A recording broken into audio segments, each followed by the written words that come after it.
Good evening, everyone, and welcome. It's time to call this regular board meeting of the San Felipe Del Rio CISD Board of Trustees to order. Madam Secretary, would you do us the honor of calling roll? Yes, sir. Ms. Chavez? Present. Mr. Overfelt? Present. Ms. Gonzalez? Here. Mr. Mesa? Here. Mr. Galindo? Present. Ms. Haynes? Here. And myself. Sir, we have a quorum. Thank you very much. Today, Monday, February 19th, 2024. Let the record show that we do have a quorum of board members and that this meeting has been duly called in accordance with the Texas State Education Code, Section 551. At this time, we will have opening ceremonies, first with a moment of silence for personal reflection, followed by the Pledge of Allegiance. Please stand.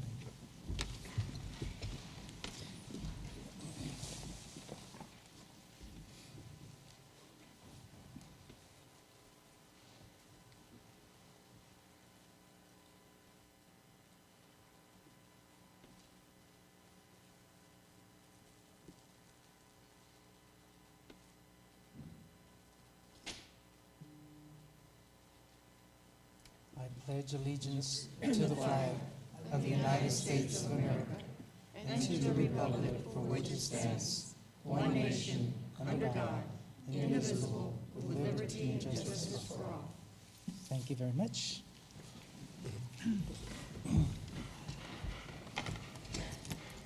Board members, if you don't mind, we're going to be moving a couple items on the agenda. We will have item B and C first, and then we'll go to item A under recognitions. So at this time, if we have the fine arts presentation, Katie Rachel de la Mota, flute, and Mr. Ricardo Rios. Good evening, President Mesa, Dr. Rios, and members of the board. On Saturday, January the 6th, our Del Rio students auditioned for the TMEA area tryouts. Mia Galindo, Luis Mata Ortiz, and Katie Rachel de la Mota earned a spot in one of the 6A all-state groups. Only 2.6% of all students in the state of Texas that entered the all-state process, beginning with the all-region auditions, ever reach this level. The all-state audition process is widely considered the most rigorous high school audition in the nation and is the highest honor a high school musician can receive. They perform with their respective groups at the 6A All-State, with their respective groups, at the Texas Music Educators Association Convention held in San Antonio from February 7th through the 10th. And so this evening, we'd like to feature our three All-State students. This is actually a first. We have never had three. We'd had one from choir and one from jazz once upon a time, but never three. So this is a great treat that we now have three students. And we're going to be starting off by first featuring Ms. Mia Galindo, who made the All-State Choir. Mia?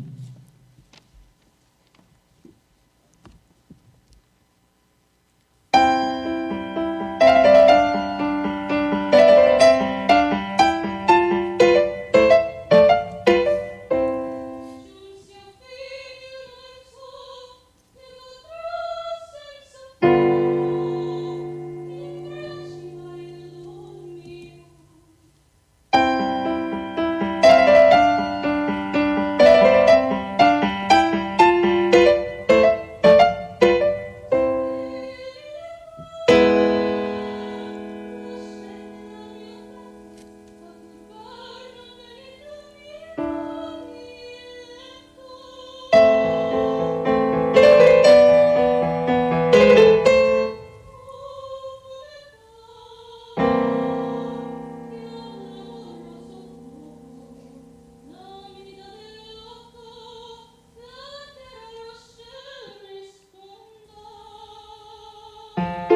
And next we have Luis Mata Ortiz, who earned a spot in the second All-State Band. Luis?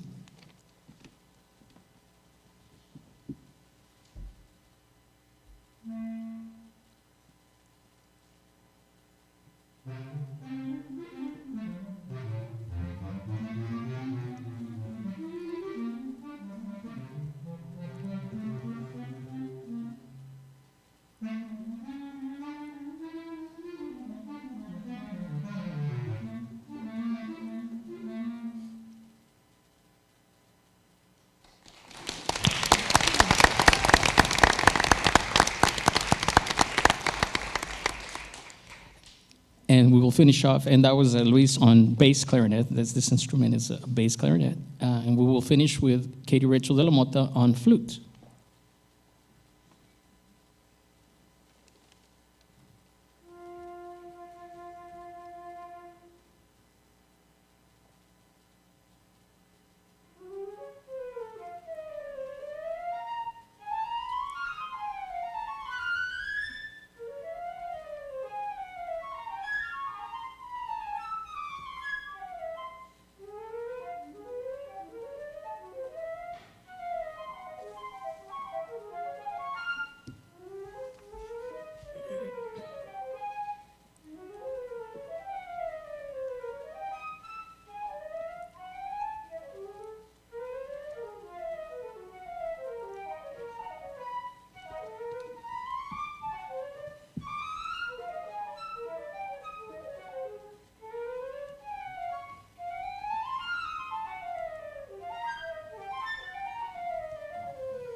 And their playing speaks for itself and singing.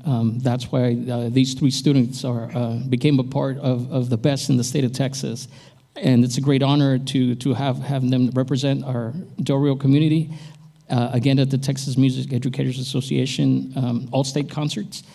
And it was just so great to see three students this year partake in that. And so we want to thank our administration for all the support that we receive in keeping the fine arts going strong, and a big commend you guys on the hard work that you put in for this year, because actually in the band department, it was about 28 years since we hadn't had an all-state student.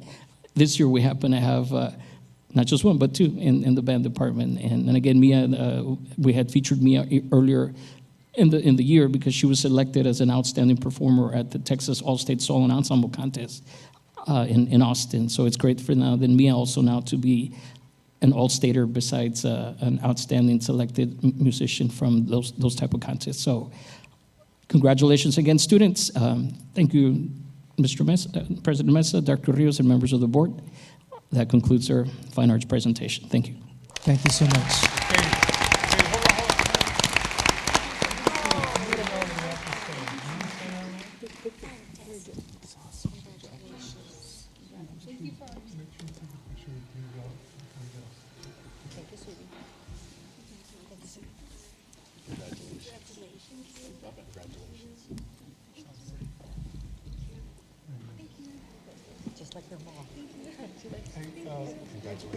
Congratulations again to Mia, Katie, and Luis for making us very proud and again representing us at the All-State competition. Get that with that T's and tape right there, together. There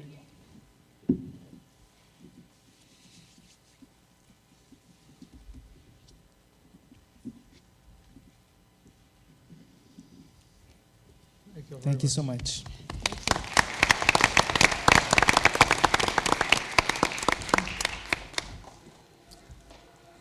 And Mr. Rios, thank you and all the directors for doing a great job. And I want to thank the parents as well for all the practice times. I'm sure that they practice on the weekend and sometimes in the evening. So again, thank you so much for everything. Okay, we have a recognition today of the Texas Association of School Board Business Recognition.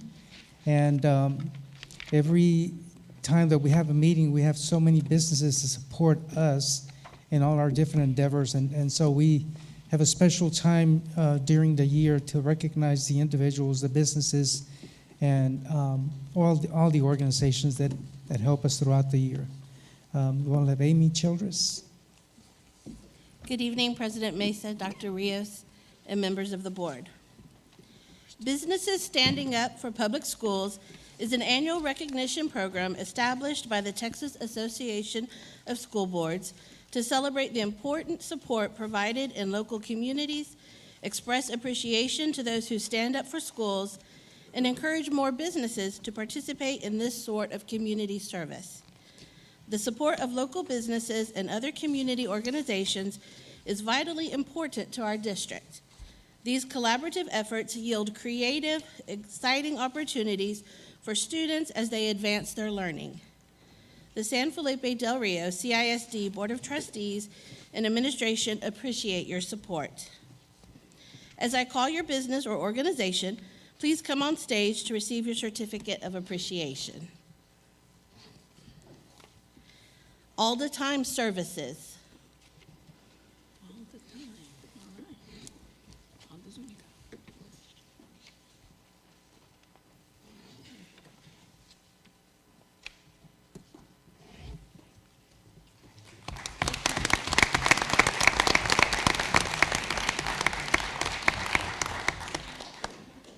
Andy Mitchell, State Farm.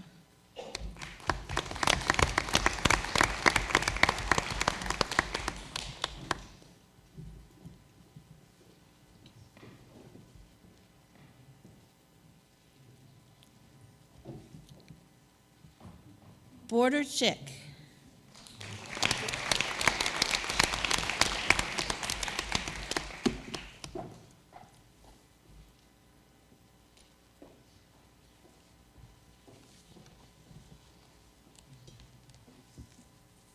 Brown Plaza Association.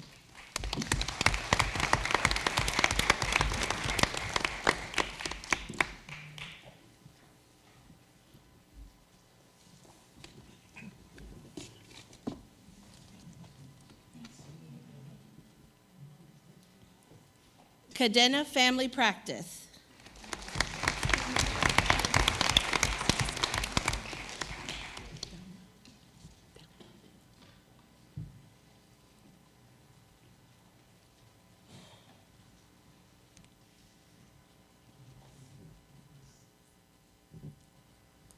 Cardwell Well Water Service, LLC.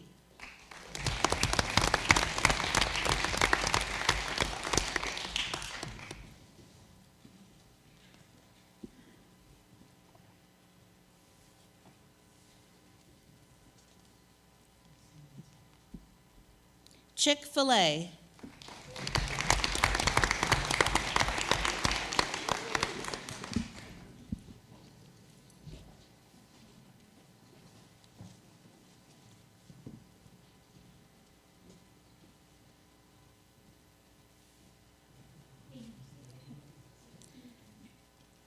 Community Angels Project.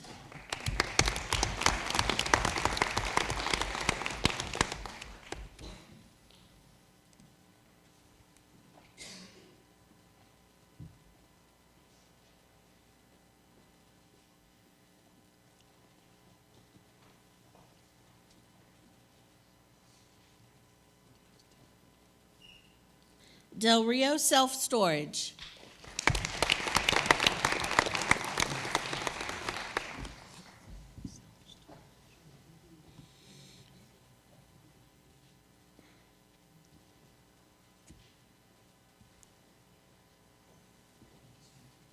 Del Rio U.S. Border Patrol Station.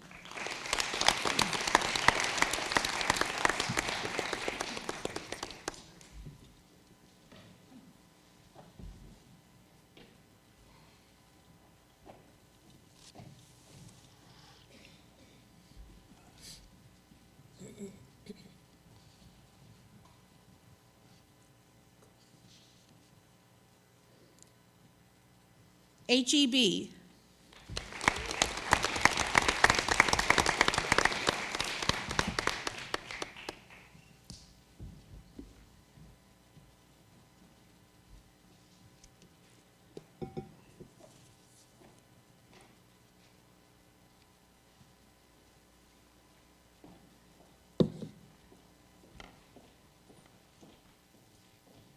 KWMC radio station.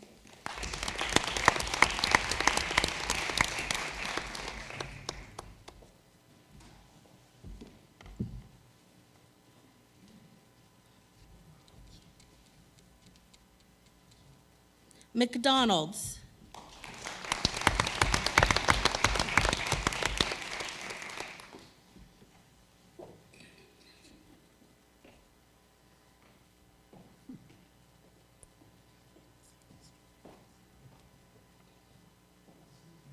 Michelle's Jewelry.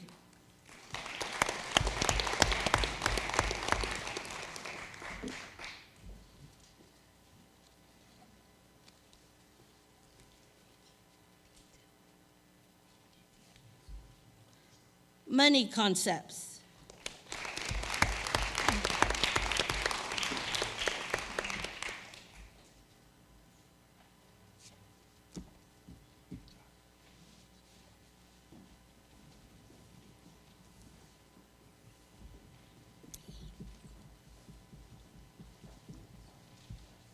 Rev Cycling Studio.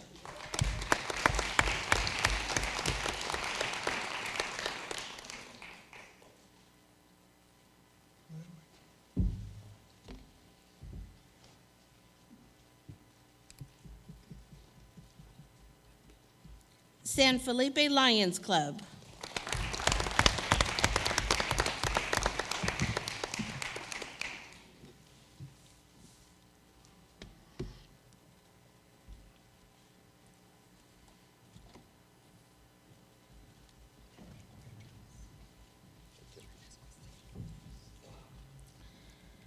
SFDR CISD Education Foundation, Skillets, and Wings and Rings.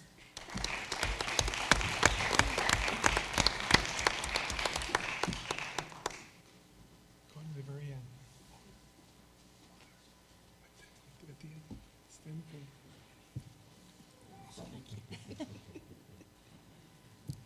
Style and Nails by Jesse.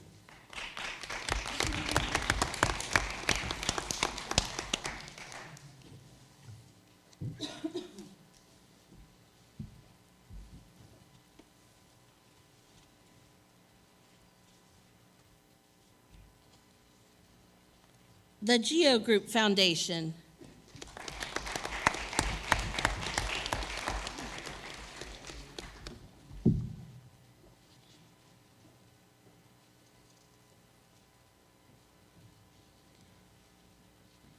And Transport GG Services LLC.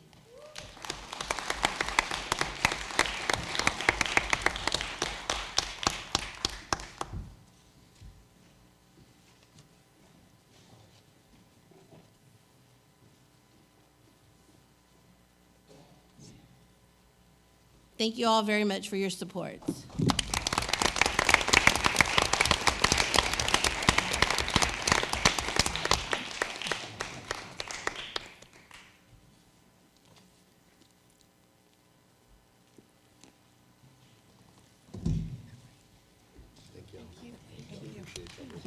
Thank you, lady.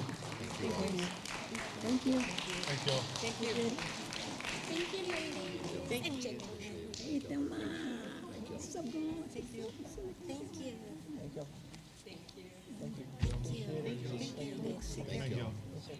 No, thank you.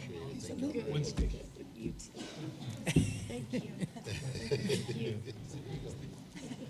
Thank y'all. Thank you. Thank y'all.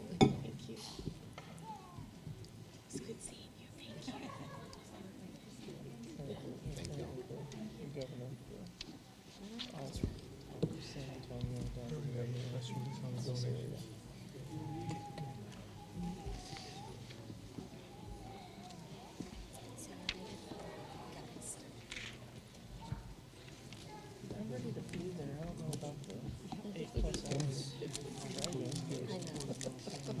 That's great.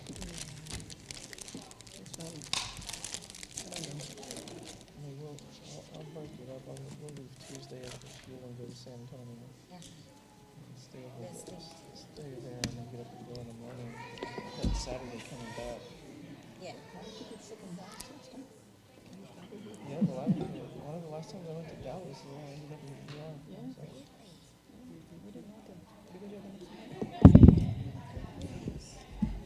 He was in the hospital. Okay, we have one more recognition, and that's item D, 2023 UIL Sponsor Excellence Award recipient, Coach Ricardo Torres. Frenchie McCray will present.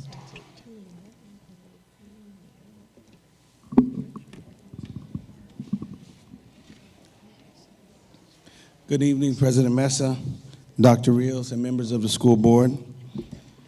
I'm extremely excited tonight to present this award to Coach Ricardo Torres. The award is a UIL Sponsor Excellent Award.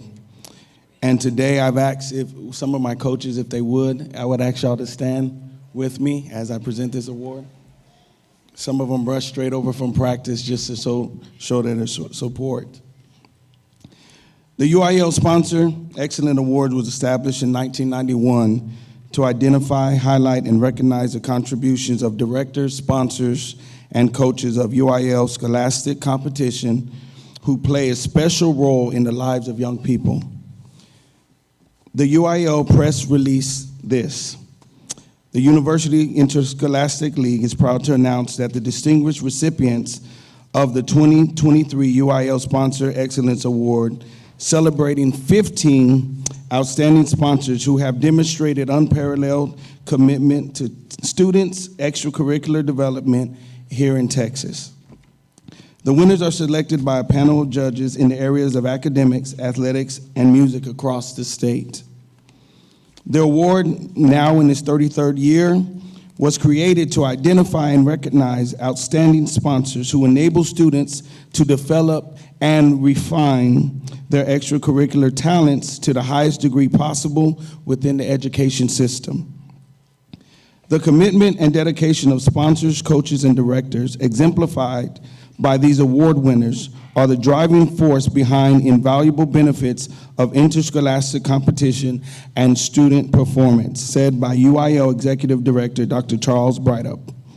The UIL takes pride in acknowledging and honoring these exceptional individuals with this prestigious award. Tonight, with the help of Darrell High School Principal Cynthia Salas, we recognize one of our own, one of 15 recipients selected across the state of Texas. A little bit about Coach Torres. Coach Torres has 2 decades of coaching experience in track and field, including 17 years as a head track coach. The last 2 years, he served as the athletic coordinator at Darrell High School. Throughout his tenure, he guided teams to secure 4 district team championships, 1 area team championships, and produce an impressive tally of 109 regional individual qualifiers, 7 state individual qualifiers, with 1 emerging as a state champion, individual champion. Torres has also had 25 students successfully transition to compete in the collegiate track and field during his career. Torres has taught 22 years in our district. He currently teaches social studies at Darrell High School, and he serves as the department head. He has also coached football, basketball, and cross country. I close this presentation with a quote from Coach Rick Torres. He says, through encouraging and/or demanding high academic achievements, promoting great sportsmanship at all times, and instilling and modeling outstanding leadership qualities, we as coaches will be an important contributor in the development of the whole student athlete. In doing this, we provide our athletes with tools of opportunity to develop their athletic skills to the highest level possible. Please join me in congratulating the 2023 UIL Sponsor Excellent Award recipient, Coach Ricardo Torres.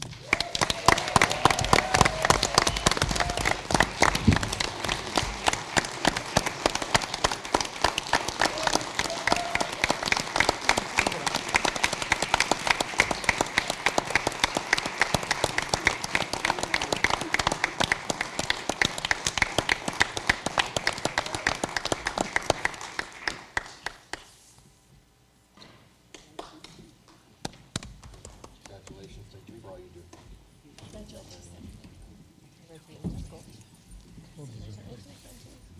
Well deserved.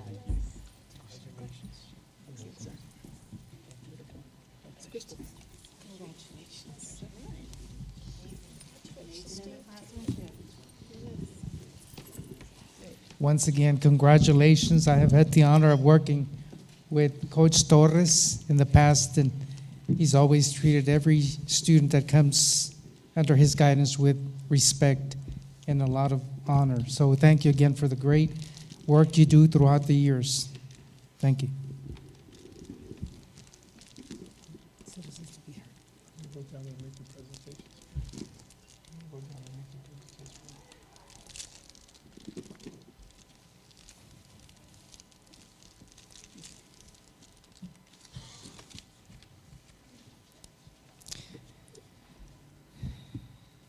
So which one is he gonna do? Next item we have is reports. And the first one is item 8A, discuss the survey results for the 2024-2025 San Felipe Del Oro CISD school calendar. Dr. Rios.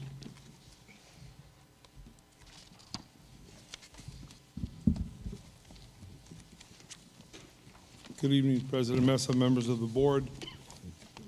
Today, I will be filling in for Ived to give you all an update on the school calendar survey that had really good participation.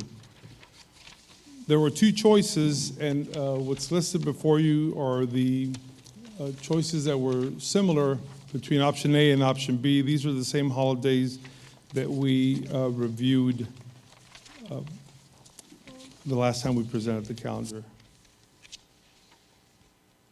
The main difference was that option A provided 3 RTA/staff development days for a total of 177 instructional days, and option B provided 5 RTI/staff development days with 2 less instructional days for a total of 175 instructional days. We had an overall response of 969 with 74% or 713 votes selecting option B. This next slide shows that the majority of the respondents were professional. The next level of response were paraprofessional, and then finally the hour and auxiliary weighed in as well. And here's the calendar that was finally selected. We will be recommending this calendar later on in the agenda. Are there any questions or any slide that you would like for me to review in more detail? Question, board members? Mr. Galindo? Just a quick question in reference to the RTI days, Dr. Rios. Just is any reason why there would be 2 in February and not spread out, or how did that come about to have 2 in February? We tried to fill them in, Mr. Galindo, where we best could, and that wouldn't affect anything else. We did get that comment about why 2 in February. Now, leading up to STAR, we would like to have as many of them as possible before, and that's one reason. Thank you, sir. That was the number 2 comment under comments. That is, why was it in February? So, again, we do have a list of comments that teachers might have written back on the response on the survey. Anyone else with a question? All right, thank you, sir. Thank you.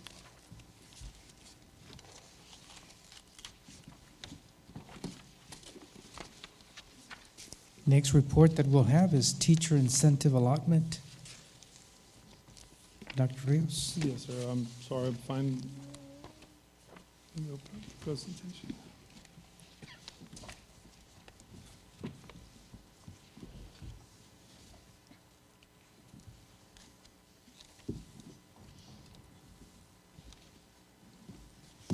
Mr. Mesa, members of the board, for the last few years, we've heard a lot about the teacher incentive allotment, and we were frequently asked, when is this going to happen for a district?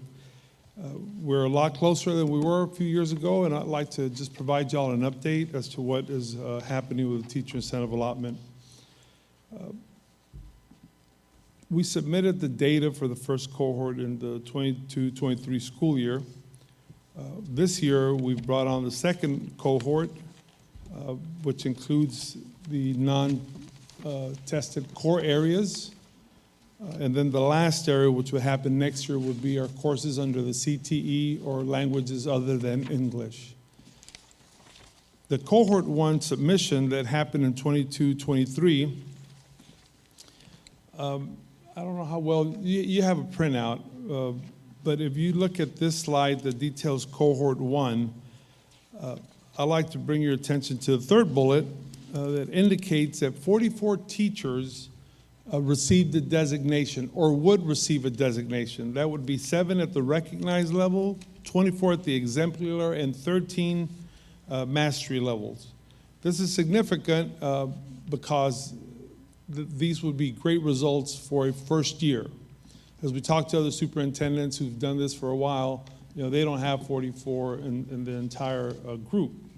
So the data we submitted was valuable, except that they denied or initially denied our designation, because if you notice the graph there on the right, there was very little correlation between the student growth and the teacher evaluations.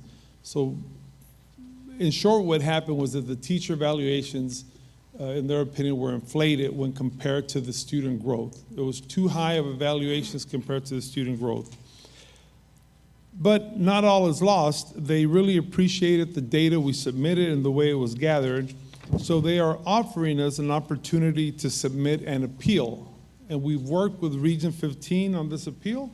As a matter of fact, today I sent them a rough draft on the appeal that we intend to submit.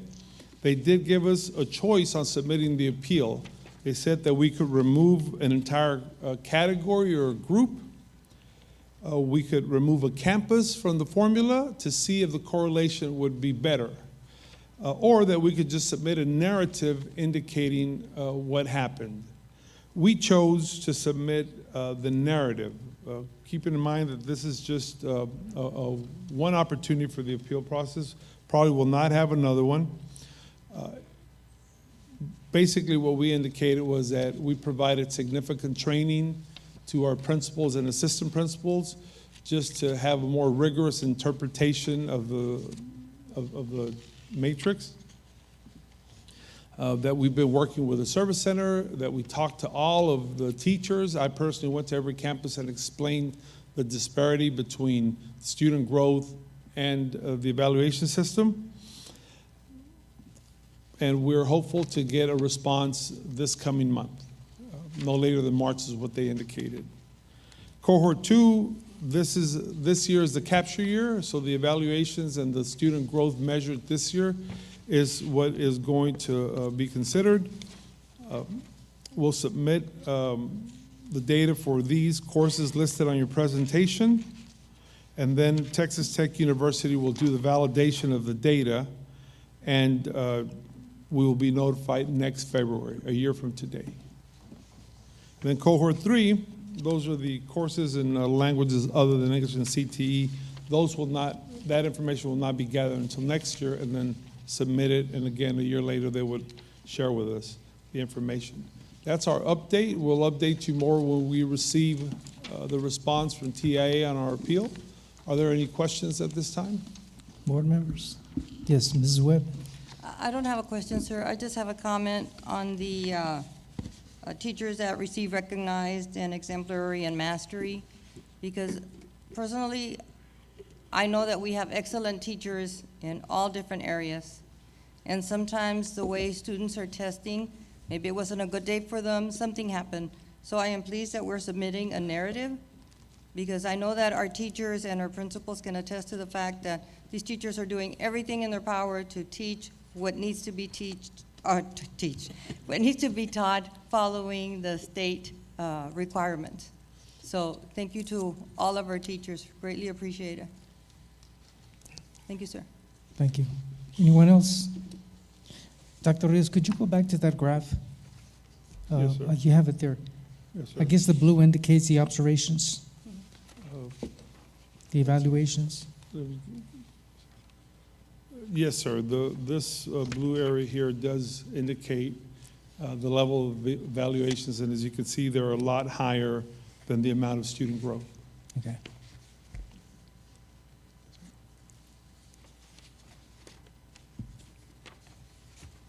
Now, in regard to, I guess we'll get more information with the allocations once it's been decided, the amount.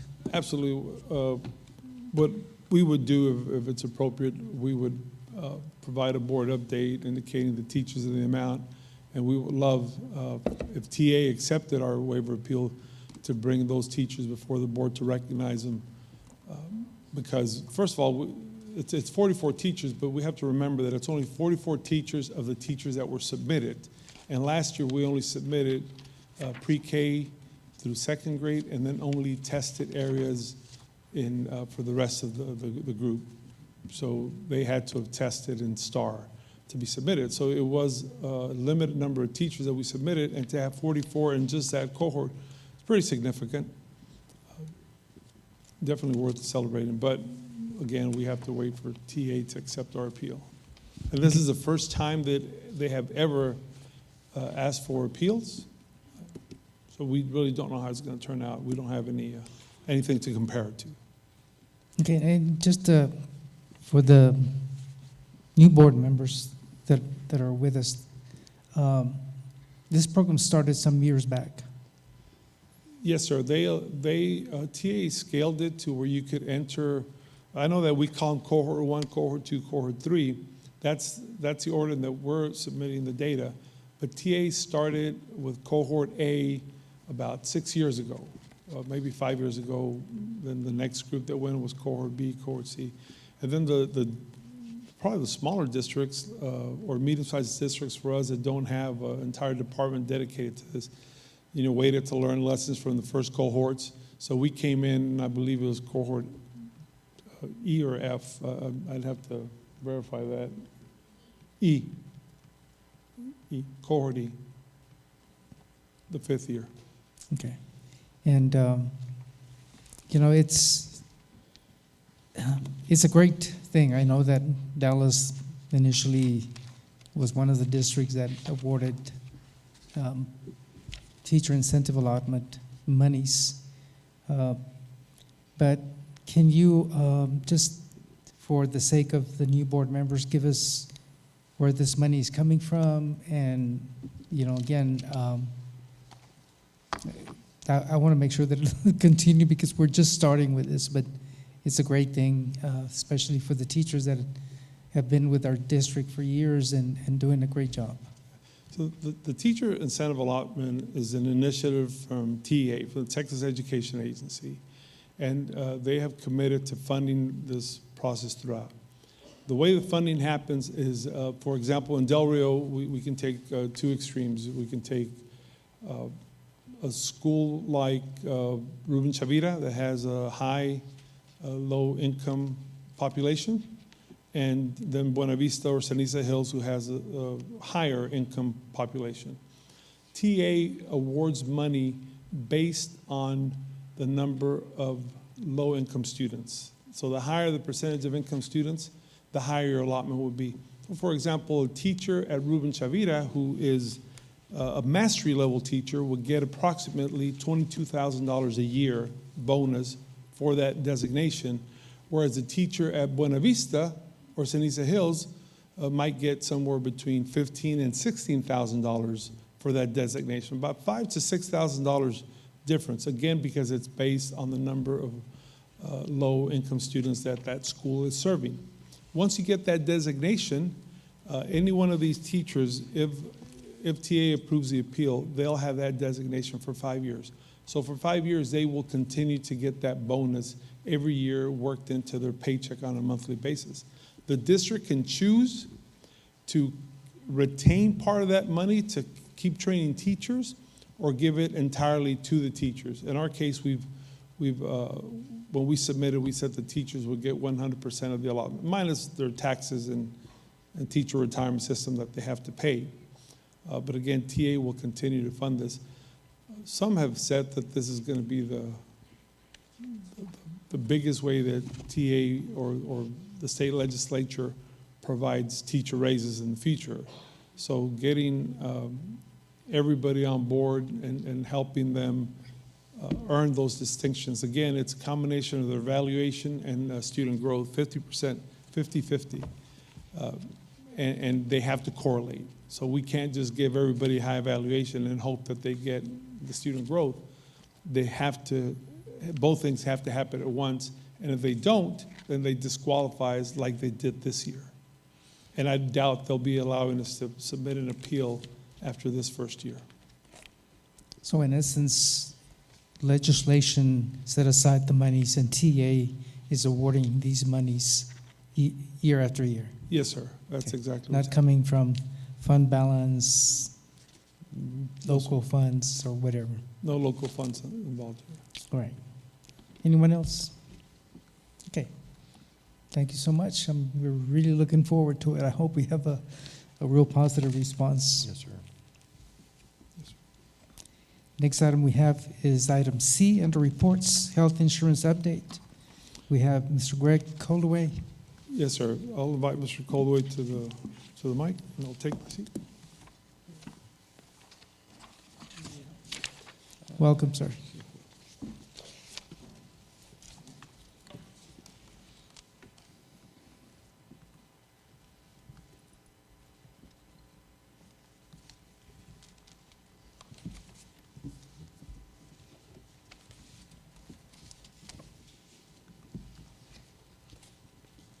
Okay, well, good evening, Mr. Mesa, Dr. Rios. Thank you for having me this evening. This will be a very brief update. We're at the end of the 2023 health insurance plan year. Thought we should give you an update about both the financials and a couple of initiatives that are working and that are new. So this is a quick graph this is total cost of the health plan, all cost involved, divided by the number of employees that participate in the plan. And so we call that the per employee per month cost. And that gives us a way to track data over time that levelizes how many people might be on the plan at a given day. So you see the high point of, I think it's, I'm having a hard time reading it, but I think $839 per employee per month for the year ended in 2021. That was the last year of the old style plan. And that upward trajectory is what prompted us and the board to adopt a different style of plan. And so when we look at the end of 2022, we did see a significant reduction in our overall cost. At the end of 23, we did see a little uptick. Still not as high as we were in 21, however. So we hope to reverse trends, but we're still in a pretty good place. So this just gives you the numbers broken out a little differently. We break it out by the actual medical costs, that's doctors, hospitals, and so on. Pharmacy cost, fixed cost, which is the premiums we pay for stop-loss insurance, administrative fees, and so on, and then a total, and then our percentage change. So in 21, it went up by 29%. 22 had a 14% reduction, which is awesome. And then this year in 23, we had a 9.4% increase total cost. So that's about what healthcare inflation is, about 9%. So we hope to do better than that, but it's not crazy that we would see that. Most of your insurance companies are raising costs by at least that. So as always, our cost is driven by the sickest folks in our group. And this gives, each column is a year, and then each one of those numbers represents one individual and the amount of dollars that were spent on their health care for that year. So in 2023, the top one individual had claims paid in excess of $524,000 and so on. And what you'll notice if you look at the bottom totals of those top 10, that continues to increase year over year. And that is the thing. That's those top, most sick folks are obviously what drives costs, but not only are those costs on an individual basis greater, but there are more of them. And so this leads to what I'm going to show you in the next slide, because when I started looking at these people, what we observed, and not only with Del Rio, but other clients as well, is that the vast majority of those costs were directly related to diabetes. And so we started looking for solutions. So last June, actually, we had introduced this to you guys previously, but it actually was implemented in June. We implemented a program with endocrinology group to care for these folks. Anyone who has diabetes or thyroid disease is eligible to see the diabetes team at zero cost to that member. These are highly qualified, board-certified endocrinologists who simply have left the insurance world of practicing medicine. So the only way to get to see them is either through a contract like you have with them, or individual patients can go and pay them a lot of money to see them on a per visit basis. So most of their business, though, is a couple of other contracts like we work with here. So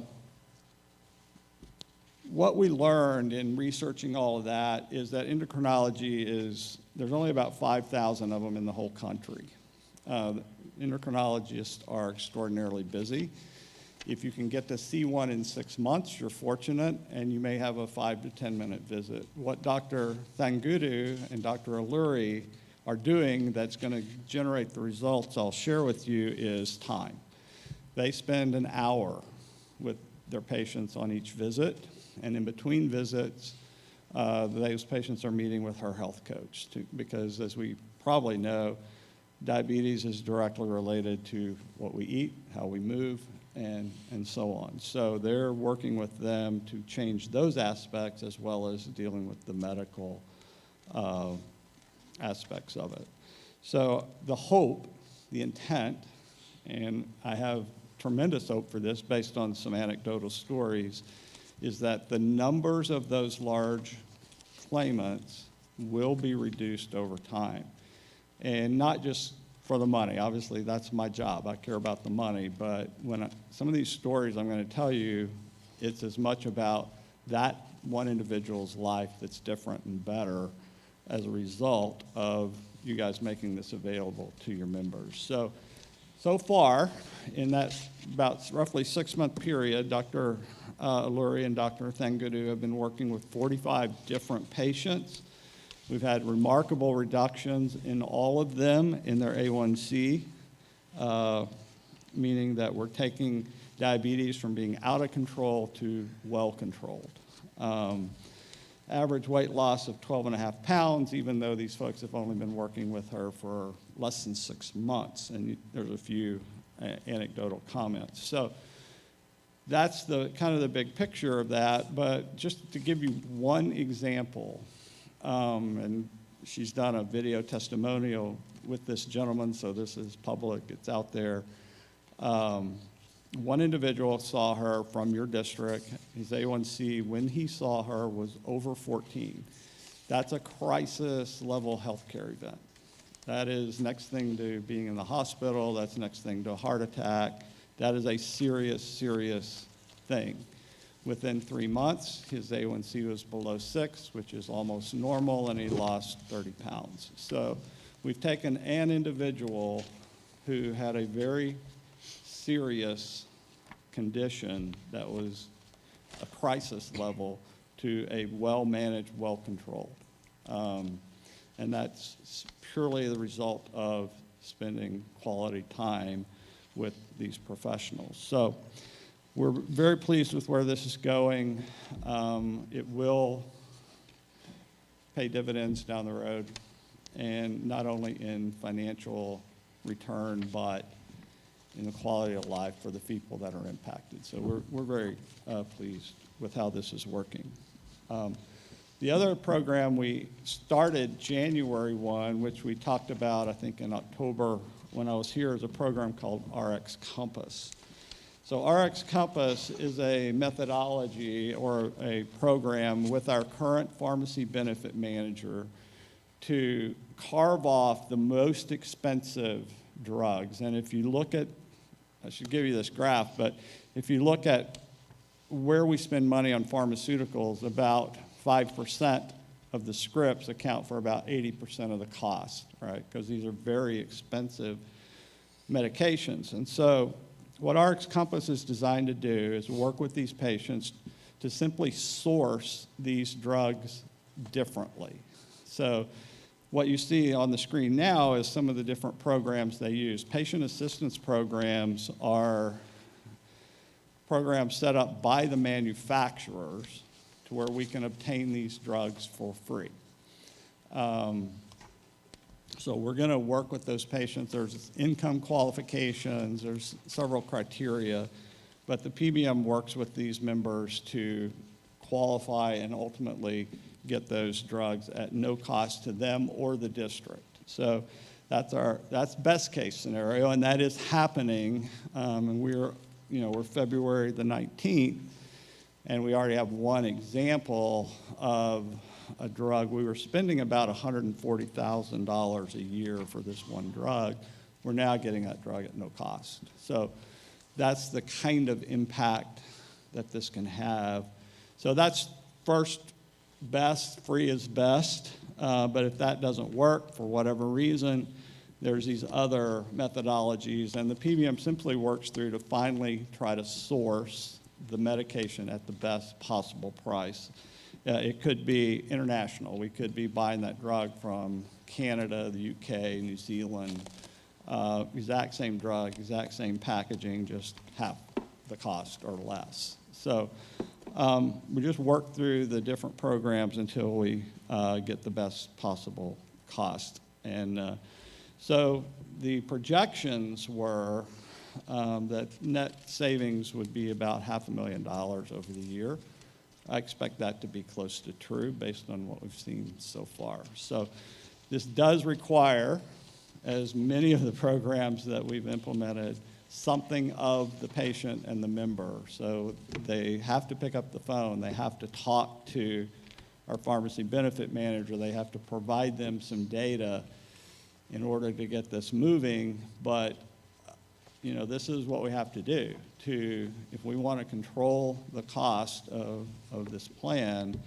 It does require a little bit of effort on everybody's part. So so far, we're seeing some results from that. We'll continue to report back. We'll be able to give you detailed reporting on how this plan works and what the ultimate savings are. So anyway, so that's where we are for this year and what we have going on for 2024. Any questions? Anyone? Board members? Ms. Webb? I don't have a question, sir, but I want to ask, I don't know whether Dr. Rios or our own health staff, if a lot of our teachers are having issues with diabetes, and some of them don't even know they have it. By the time they go in, their A1C is 200, 300, 400. And you mentioned diet. Mm-hmm. A lot of us have been trained to eat a certain way. Right. So is there anything that our district can do through our system, like maybe providing a menu for the week and send it out to our teachers that they can start learning how to eat better?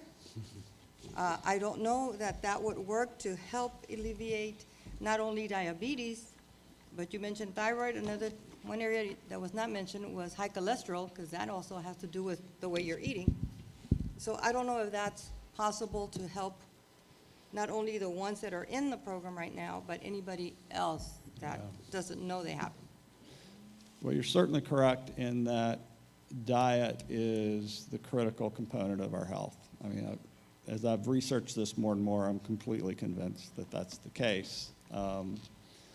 The challenge is there a program that people will actually follow and do to change that paradigm or not? And so far, I haven't seen one that would actually motivate people to do it. But it's certainly something we could look for. Thank you. Yeah. I wanted to say something, but she meant blood sugar levels, not A1C. A1C is a lot lower than, but I have a couple of questions, and I know the president has been fighting the big pharma groups and trying to lower some medications, especially insulin, which was ridiculous a couple of years. But there's also, the miracle drug like Ozempic that everybody sees in commercials, and people are using that for weight loss instead of, what it's meant for. But, when you look at, some of the prices, because my wife is in the medical area, and so I'm asking questions, and I'm thinking, prescription like that medication is like almost $1,000 a month. Yeah. And so, but are we saving in regard to the initiatives that have been started to reduce pharmaceutical medicines, especially with diabetes? So those drugs are being prescribed. Ozempic and Mounjaro are being prescribed, and that is part of the increase in cost last year, because the increase in those specific prescriptions did drive cost. But they are being prescribed specifically for diabetics, and we're excluding it for anything else. But they are expensive, they are effective, so they are part of the solution to the diabetics issue. We are not covering them for anything else, however. Just back of the envelope math, if those were opened up to anyone who wanted to take them for other purposes, weight loss or whatever, I think the cost to the district plan would be excess of $9 million a year, which is about 90% of what you spend right now. So they are being used, they are contributing to increase in cost, but if they are in fact, which I believe they are, controlling the disease, then that's probably money well spent, is my take on it. Yeah, and the reason I asked the question is because, you have one thing favorable, like insulin going to $35 a month or whatever it is now. But then if they prescribe this other medication like Ozempic, it's, they lower one thing and then the other goes up. Well, the government reducing the price of insulin to $35 reduced the end user. Didn't reduce the actual cost. It just says you can't charge the patient more than that. Didn't actually reduce the cost of it. So that was a little bit of bait and switch in my view, because it didn't reduce the cost of insulin. It just said you can't charge the patient more than that. So the plans are picking up the difference. Well, I know there's the initiatives that you have started, like seeing an endocrinologist, the diabetes situation is helping out. I mean, it's obvious that we're getting some help there. And then also with the pharmaceuticals, that we're trying to source them out from different areas. That all helps. And I hope, that we stay, I mean, right now it looks okay, but, we know that every year, we look at that very carefully with us funding 100% of the employees' insurance. So I appreciate the updates, and Yes, if sir. anyone else has a question, I'll turn it over to anybody else. I just want to say something. Just Becky? Chavez. Yes, we all know that disease, and I'm referring to diabetes, is an ongoing thing for many, many people, and there has to, it's very difficult to keep a diet that the diet, that the doctors say, you know, you have to follow this diet, especially with our culture that we're used to eating whatever we were raised with. So Tortillas. it's, you know, it's very, very difficult. And it's a disease that, of course, the medication helps, but it just keeps the person, it really, I feel, has a lot to do with the individual that really, really wants to, you know, get that A1C down or maintain an A1C of at least 6. But I would like to see, you said one teacher had lowered? Is Oh, that no, what I no. understood? All of the ones who have seen her, that was just one example. That was Okay, an that was extreme an example. Okay. But no, everyone that's seeing her is doing much, much better. Yes. Okay, well, I just, you know, would like to maybe be more informed as you give us reports as to a percentage maybe of the staff that's been doing really well as far as lowering their A1C. Yeah, in your I know report- there's many other things, but that's very important.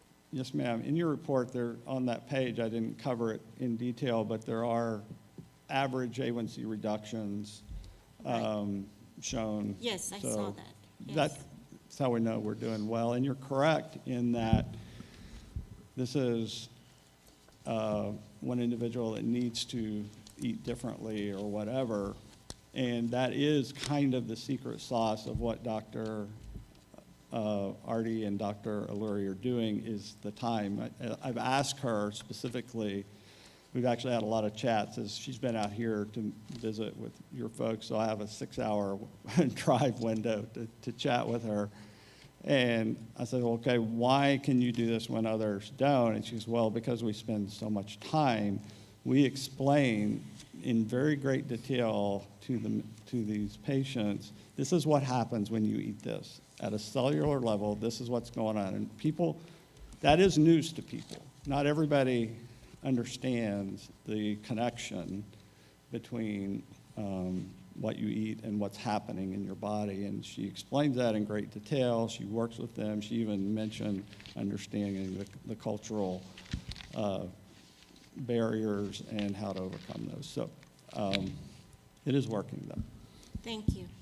Yes, and to reiterate, I think what Becky's is alluding to is the doctor, again, communicating, because she's fluent in Spanish. Yes, sir. With more people to be able to get more people involved in all the great things that are happening with patients that do consult with her and for advice and of course, the monitoring that goes on. Yes, sir. Mr. Galindo? I just wanted to comment, and again, thank you, Mr. Coldaway, for giving us these updates, and they're great to see it, and we've discussed it before, how great this program, you know, is coming to our staff. The only thing, and Dr. Reels, if you can just correct me if I'm wrong, I would just maybe like to see a little bit more promotion of this program spent to the staff in their emails, and maybe involve some of the testimonials that we get in our book to show in there locally to really try to promote this more. And the reason I say that is we come in here every month and we constantly bring new hires in. And for the staff that's here, life happens, things happen, and they get so many emails. They get labs every year, and maybe they didn't need it last year, but they're needing it this year, and they're trying to think of a way of what can really help me. But we're waiting on these things to come out to promote, so we can promote it more. Maybe we have it, I know we did it twice last year. We can do it quarterly, monthly with testimonials. You know, if I got my labs back in February and I'm thinking of an option of what could I do, well, now this is popping up in my email and it's like, wow, now I see the different option. I would like to see that number, I don't want to say I want to see the number go up. What I'm saying is the more number of use of people who really need it. Right. And we have 45 on here, that's 2 to 3%, you know, so I don't know if that's good or bad, because hopefully that means we don't have a lot of people who may need the program. But if you do, just to kind of see it promoted more, local testimonial, you don't have to put their name, just say, you know, that way we know here, people are saying that it's worked for us here, and this is what we're saying, because we have it in our book, but I think it would be crucial to see it in something that we put out there. But the program is great. you know, and to see, you know, the positive results come out of it, that's great. I think for us, we have to kind of remind and ingrain it in people's minds every so often, just to show that we do have this program and what the district's doing to try to help with their health. So that's just my 2 cents on it. I think that's a good idea. And even if they call her Dr. T, because it's hard to pronounce Tengutu, you know, but Yeah, she goes by anything. Dr. Artie, because no one can say Thanguru. anything that will help, again, our employees to make sure they consult. Yes, sir. Great, thank you so much. Okay, thank you. Appreciate it. We have one final report, and this item D under 8, Facilities and Construction Update, Hector Chapa.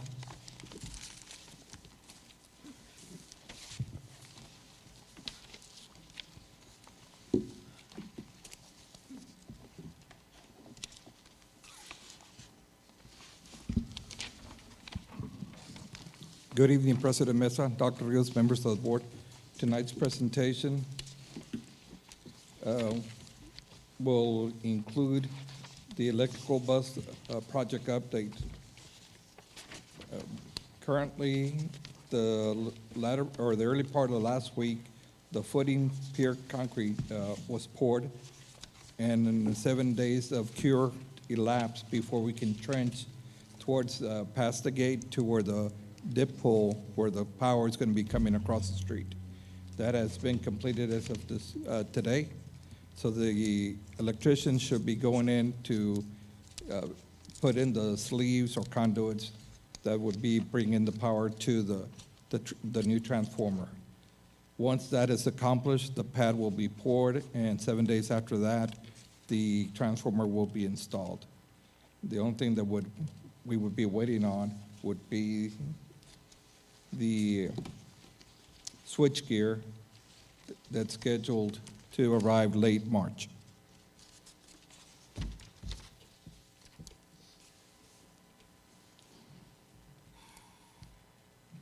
That concludes the presentation. Any questions? Mr. Mesa, Dr. Rios? just wanted to mention that we're down to our last major project, at least for what we have funding right now. Wanted to say thank you to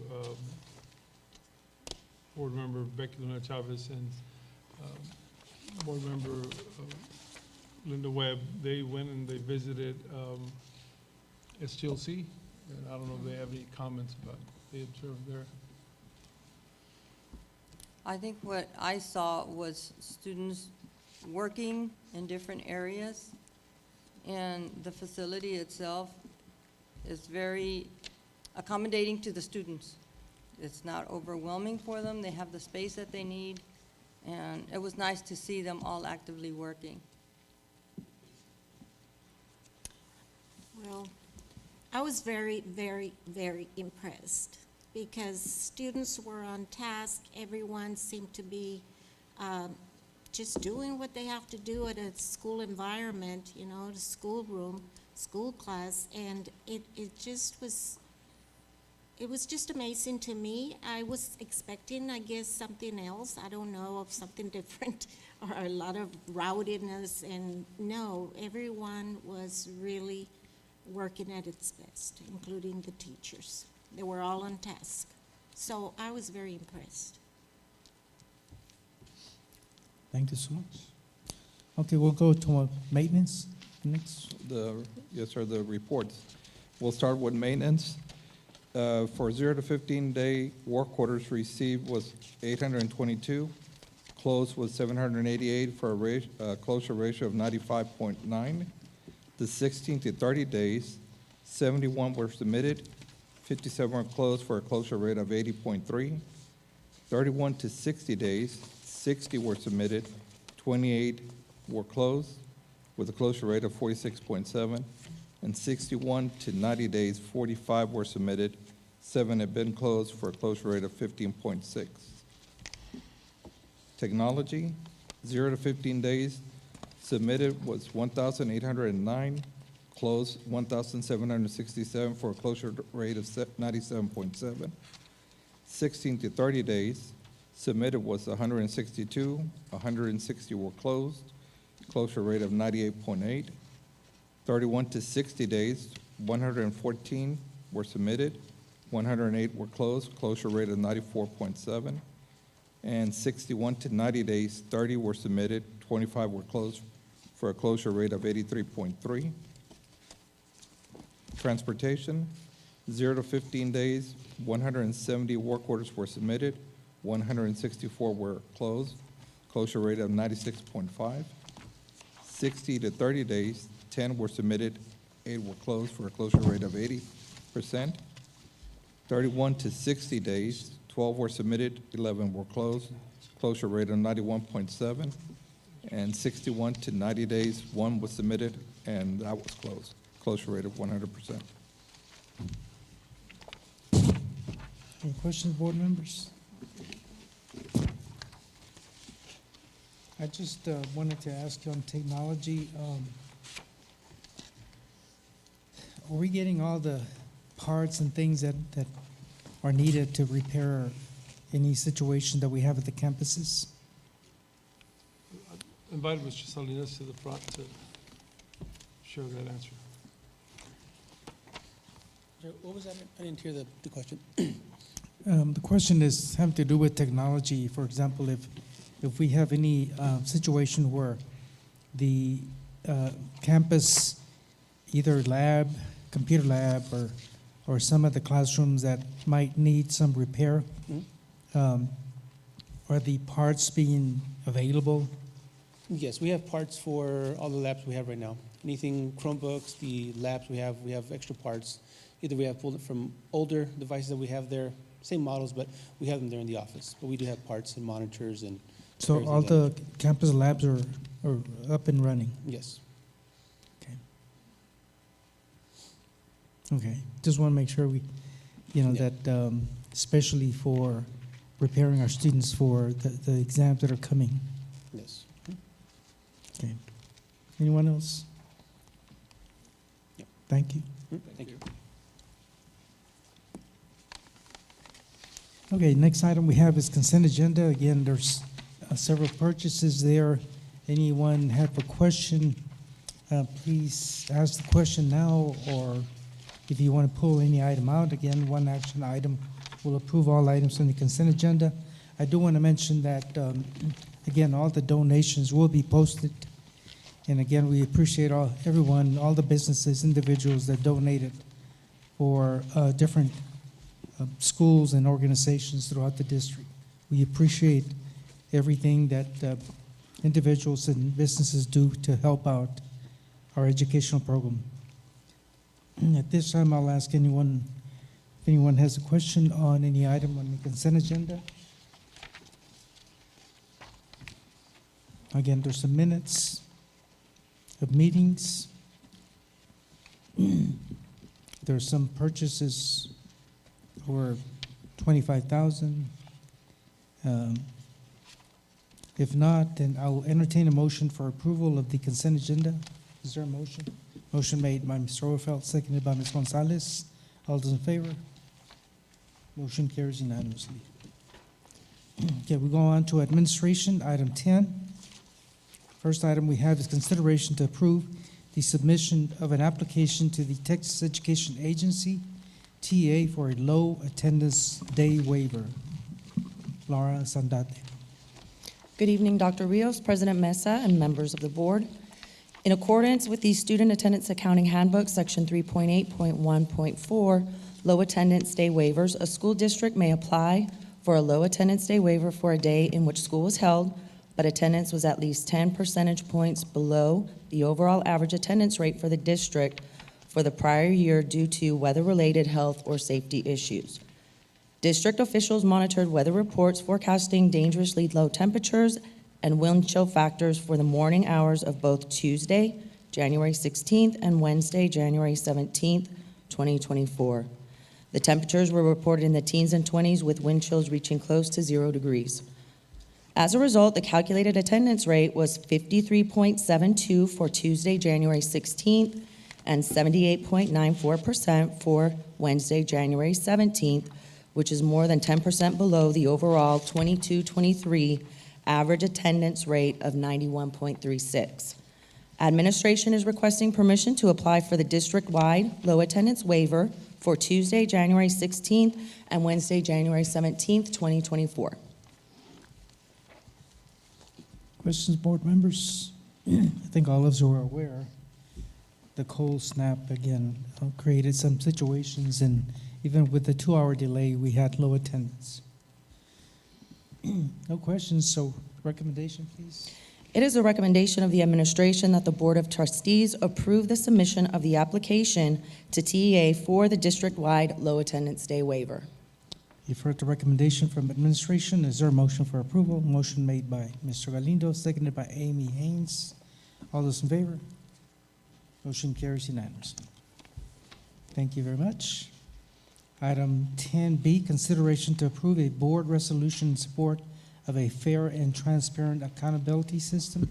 Dr. Rios.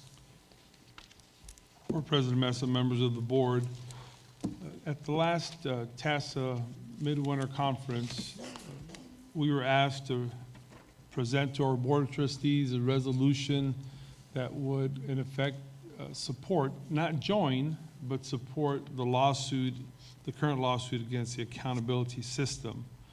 The resolution is in your packet, and we would ask the board to consider adopting the resolution. Are there any questions? Yes, if you remember, just a little bit more explanation. This is with the A through F rating that kind of the directions, let's see, how can I word it? It's almost like changing the rules for the accountability system in the middle of the game.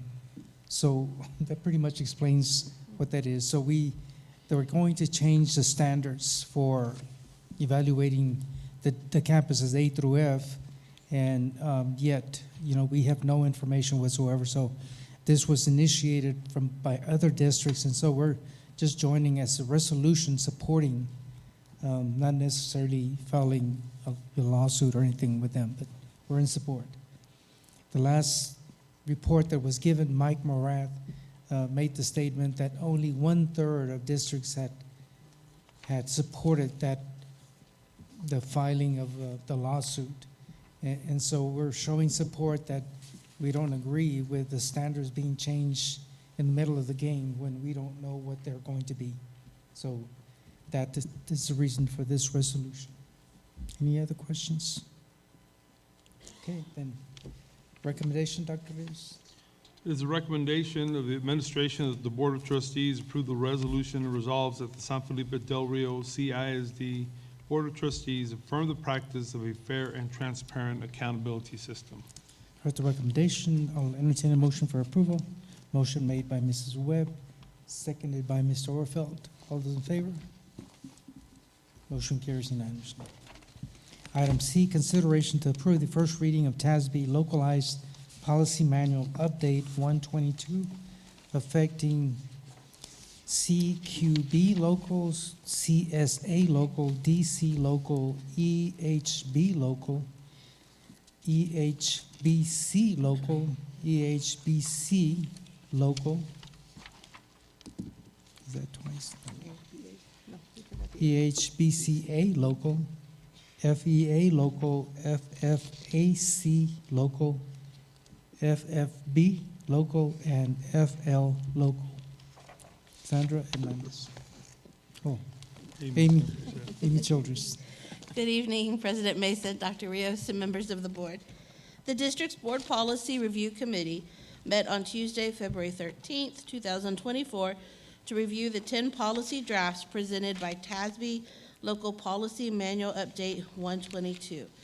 At this time, we're asking for consideration to approve the first reading of the TASB Localized Policy Manual Update 122. Just as a reminder, all these changes come through a committee, the Policy Review Committee, so we have any questions, we usually ask there at the committee meeting. So are there any questions in regard to, again, these policies listed under E? Mr. Mesa, Amy? I don't really have questions, just have a concern with the medical wellness and health service medical treatment, where we are going to, where it's asking us to provide, I'm looking for the word, not the opioid, but the respiratory distress. So my concern there is just that I'm not comfortable with providing respiratory distress. I want to help all students, but when you have respiratory distress already, the student usually has that on file with the nurse, and or is already old enough to carry that respiratory medical thing with them, their inhaler. So I just have some concerns on this. I know it's our first reading, but I'm just worried about that area right there with Yes. the asthma. I know we had some questions at the committee. Dr. Rios, you want to mention? Yes, Mr. Mesa, we did discuss the concern because of the individualized prescription of the respiratory, the inhaler. The inhaler. And what we discussed was that we would seek an opinion because we thought that maybe this was just for students who we were calling already for EMS. And while the ambulance was en route, just give them something that would hold them over until the ambulance got there. Now, that's our interpretation. So we said that we would seek clarification between the first and the second reading. So hopefully within the next 30 days, we will be able to provide a clear answer of what their expectation is of the schools when they have to offer some kind of assistance. Okay, I appreciate it. Thank you. Thank you, Amy, for asking that question, because I know that there's different doses of the inhaler, and so we are still, we don't know exactly to what degree the inhaler that is requested for us to have on hand will be. But again, I can also say that there's been a lot of, they call it RSV virus, where individuals need immediate attention. And so I'm sure that this triggered something from TA to be able to have an inhaler at the nurses' station. But again, we'll get more information, so Dr. Rios will research that. I know that that question came up during the committee meeting as well. So, Amy, is it okay if this is the first reading? So, Yes, sir. you want to, no further questions, so you want to read the recommendation Yes, from the sir. administration? It is the recommendation of the administration that the Board of Trustees approve the first reading of TASB Localized Policy Manual Update 122, affecting policies CQB Local Technology Resources Cybersecurity, CSA Local Facility Standards Safety and Security, DC Local Employment Practices, EHB Local Curriculum Design Special Programs, EHBC Local Special Programs Compensatory Services and Intensive Programs, EHBCA Local Compensatory Services and Intensive Programs Accelerated Instruction, FEA Local Attendance Compulsory Attendance, FFAC Local Wellness and Health Services Medical Treatment, FFB Local Student Welfare Crisis Intervention, and FL Local Student Records as presented. Thank you very much. I know that's a long recommendation, but I do want to mention something that having to do with attendance, and that's allowing a student to have 2 days during their junior year and 2 days during their senior year to go and visit some type of career that they're interested in. So they might visit a professional, if it's nursing, for example, and so spend 2 days in observation of a career that perhaps they're pursuing. So this is something different, but it's good to know that that is being placed. They're going to be allowed to be able to take 2 days during their junior year and 2 days during their senior year. So having said that, the administration has made the recommendation. Is there a motion for approval? Motion made by Ms. Gonzalez, seconded by Mr. Galindo. All those in favor? Motion carries unanimously. Thank you. Item 10D, consideration to approve first reading of TASB localized policy manual affecting CDA, local other revenue investments. Amy Childress. Good evening once again, President Mesa, Dr. Rios, and members of the board.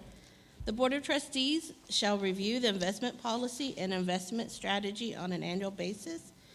The investment advisor, Meter Public Funds, Patterson Group, has reviewed the policy and made recommendations for changes that were presented during the Board Policy Review Committee on Tuesday, February 13th, 2024. At this time, we're asking for consideration to approve the first reading of policy CDA local. Question from board members? Hearing none. Recommendation.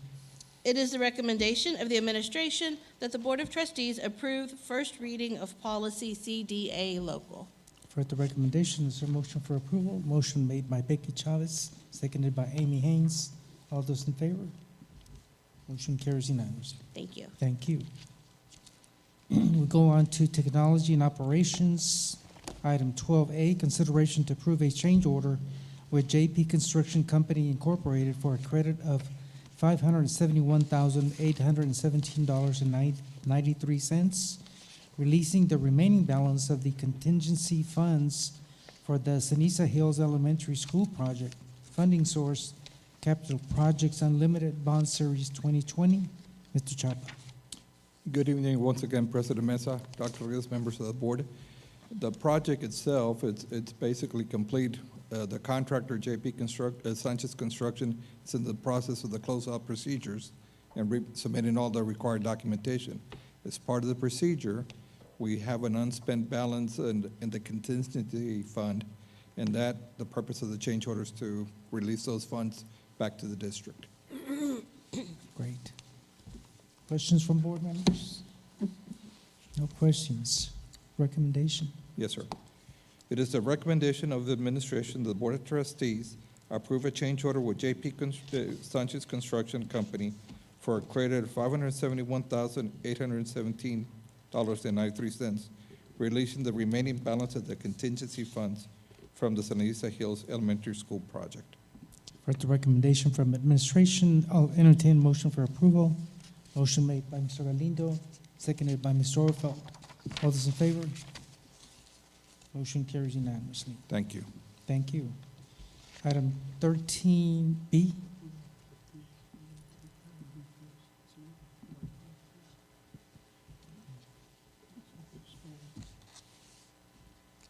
Okay, item business and finance.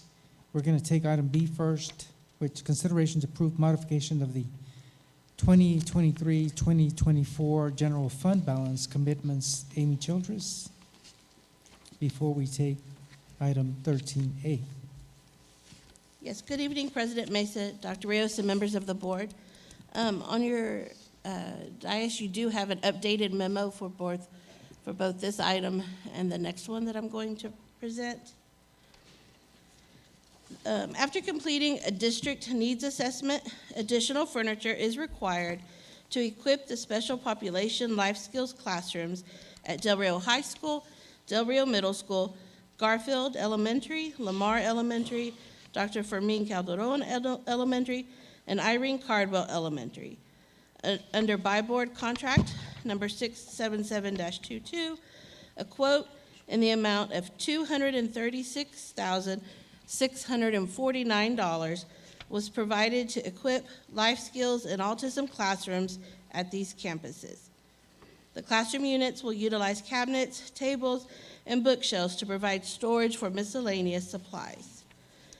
Committed funds set aside during the 2023-24 budget process for student meals at Ceniza Hills Elementary are not needed at this time, and administration would like to request that the available committed funds be repurposed for the special population life skills classroom furniture at the mentioned campuses.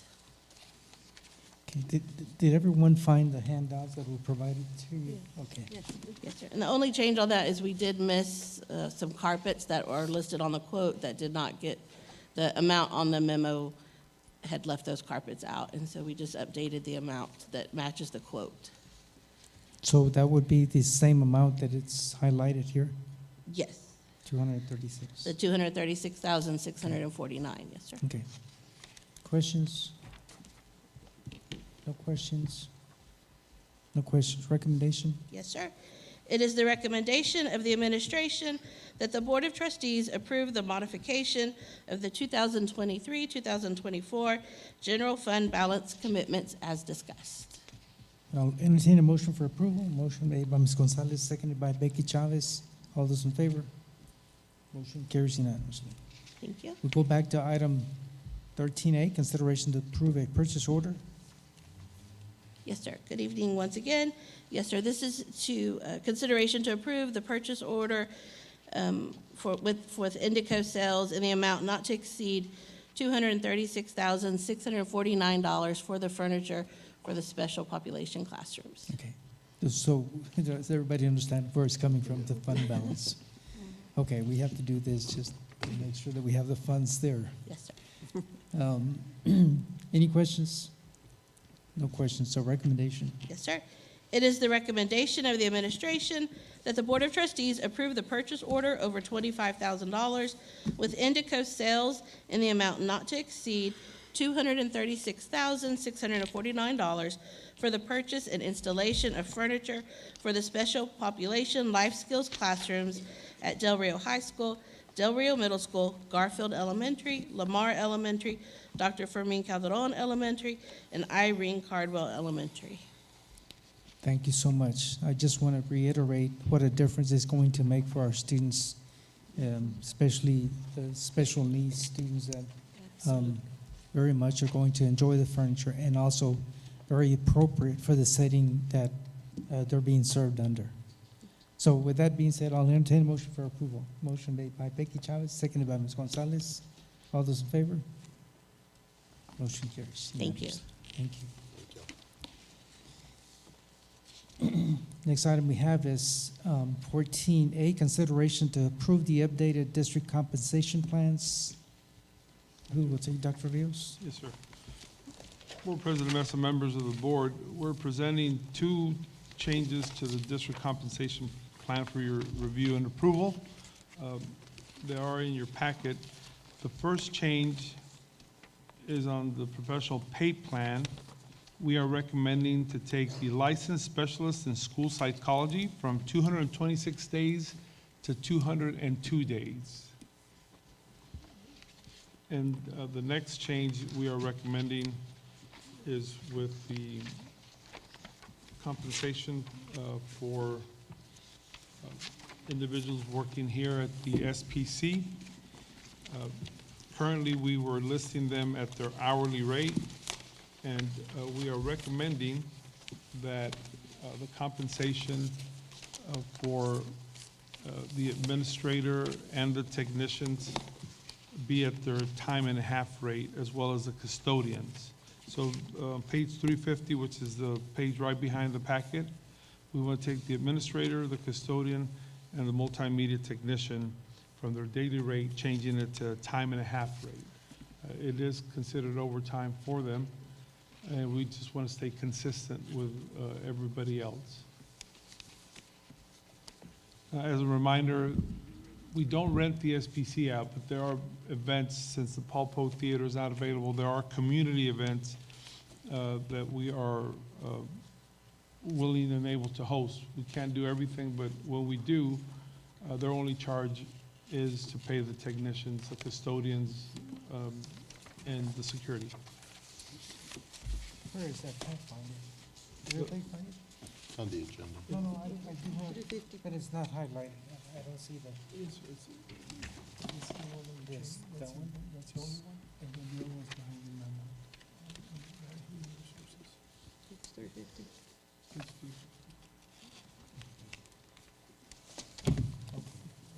That's the one.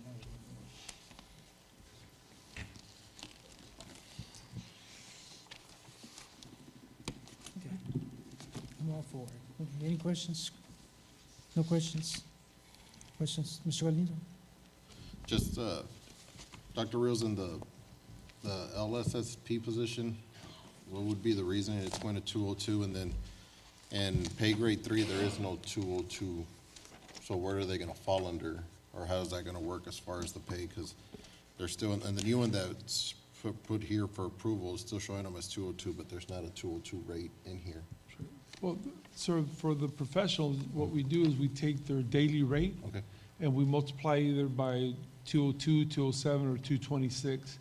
In this instance, the individual that we are recruiting from another district was working less days, so the compromise was to create the days that our diagnosticians are under. And I feel comfortable making that recommendation because, at least with LSSPs, a lot of their assessment happens while they're in a classroom setting, and there isn't much to do in the summer. Although there is some work for some, it is rather limited as compared to what they would do during the normal school year. And as far as where they're gonna fall under, like, their minimum midpoint, is there gonna be an added area in here for 202? Yes, sir. Again, it would just be proportionate. Oh, okay. Thank you, sir. What else? I was gonna ask the same thing, so we're good. Okay, Mr. Orfeld was gonna ask the same thing. Okay, now we need to hear the recommendation. No questions. It is recommendation of the administration that the Board of Trustees approve the updated 2023-2024 district compensation plan as presented. For the recommendation, is there a motion for approval? Motion made by Amy Haynes, seconded by Mr. Galindo. All those in favor? Motion carries unanimously. Item 14B, consideration to approve the submission of the 2023-2024 request for maximum class size waiver exception to TEA. Dr. Rios. Yes, Mr. Mesa. Twice a year, the beginning of the school year and during the first 6 weeks of the second semester, we do a survey to determine which classes in grades kindergarten through fourth exceed the allowable class size of 22 to 1. In this case, we have identified the classrooms listed under page 352. And we are asking for the board to approve our submission of waivers for those classes.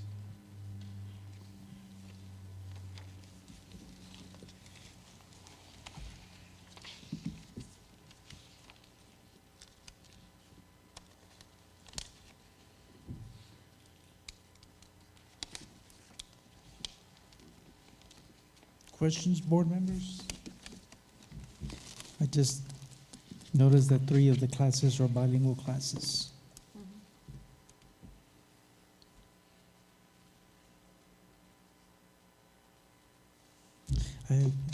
I just hope that we don't overload. It's hard to plan for teachers, when they have so many students like that, because they have different levels of comprehension and language development.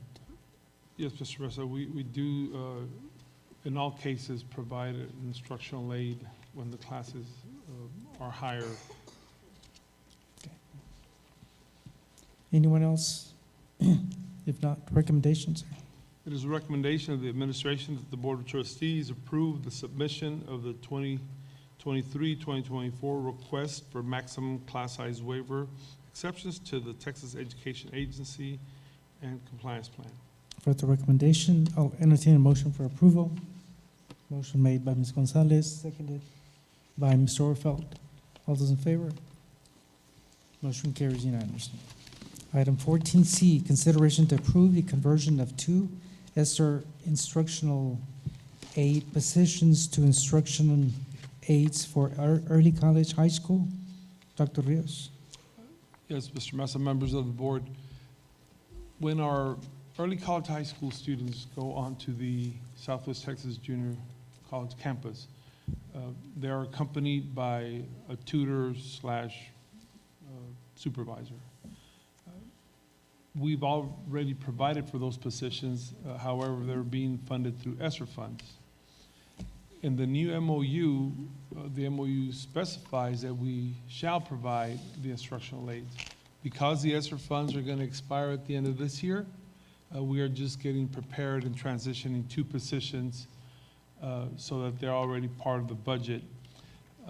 We're not creating positions. Therefore, the current individuals in those positions, as long as they meet the requirements for the position, will be transitioned over. So they will be paid with local funds. Yes, sir. Questions? No questions. Recommendation? It is a recommendation of the administration that the Board of Trustees approve the conversion of 2 ESSER instructional aid positions to instructional aides for early college high school as presented. For the recommendation, is there a motion for approval? Motion made by Ms. Rosenfeld, seconded by Ms. Gonzalez. All those in favor? Motion carries unanimously. Okay, the time is 7:41 p.m. We're going to go into closed session pursuant to policy 551.074 of the Texas Education Code and 551.071. Again, we're going to go into executive session. We are now in executive session. If there's an action to be taken, it will be taken upon reconvening into open session. We're now in closed session. Okay, the time is 8:58 p.m. We're reconvening into open session. No action was taken in executive session.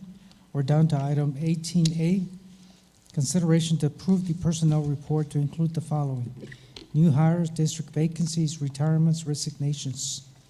Dr. Rios. Thank you, Board President Mesa, members of the board.